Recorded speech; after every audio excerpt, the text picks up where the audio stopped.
Hi everyone, Olivia Jones here, to give my review on what do we think of Ted Williams now. And after reading that, I can just say it was definitely one of the most complex and interesting articles that I've probably ever read in my life. And that's exactly what I think Ted Williams is. He is a complex and unique individual, and this article really gave us a lot of insight into who he was, not just as an athlete, but as a person off of the baseball field.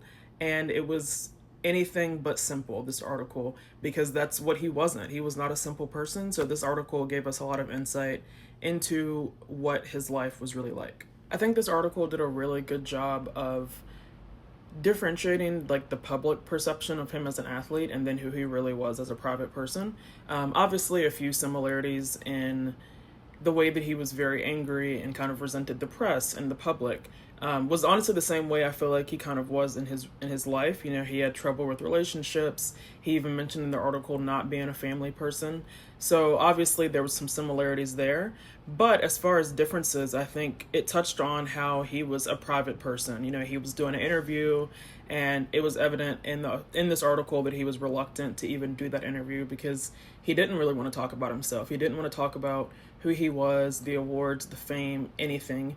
And it was evident to me that fame was something that he struggled with. And I think a lot of us, I know for myself, coming up as a little kid and seeing athletes and celebrities, always thought, oh, like how cool would it be to be famous and to live that life? But I'm sure there are a lot of famous people today that struggle with it and are trying to figure out how to live their life every day, especially for new and upcoming celebrities and athletes and things like that. It's a lot to swallow because your every move is watched and antagonized. And to me, Ted Williams is somebody that reminds me of the modern day Draymond Green, Patrick Beverley, just a complex player that shows a lot more emotion. You know, he's a little harsh. You know, we read in this article that Williams used a lot of, vulgar words. You know, he mentioned women only wanting one thing from him. He cursed a lot. Different things like that, like I said, for me, that reminded me of somebody like Draymond Green or Patrick Beverley, watching them play basketball.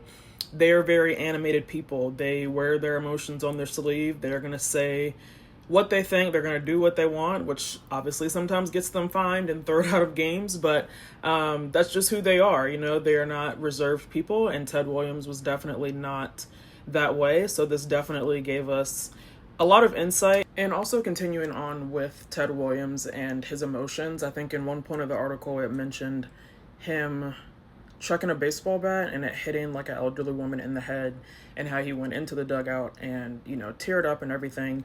And it just kind of shows like he was a very emotional person. And I think what I've gathered the most from this article was just that he didn't really know how to handle fame. Obviously, this was years ago before we really had people that could honestly coach athletes and coach famous people into what it was like to live a famous lifestyle and to be somebody in the public eye every day.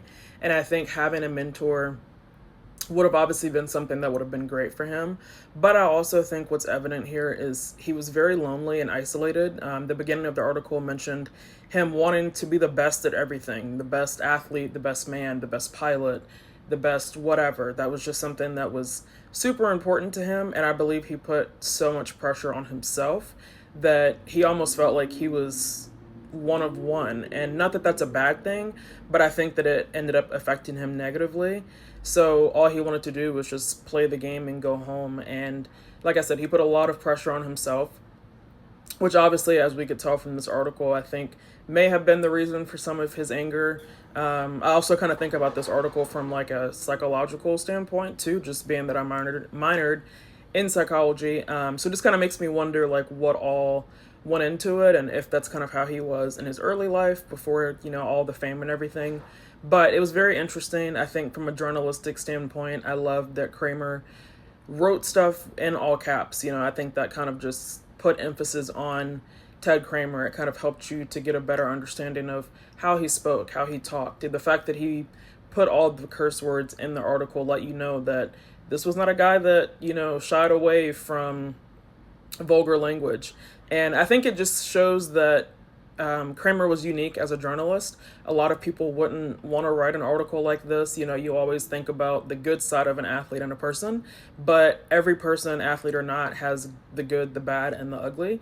And this article definitely touched on every section of that and showed us a lot more into who this athlete was.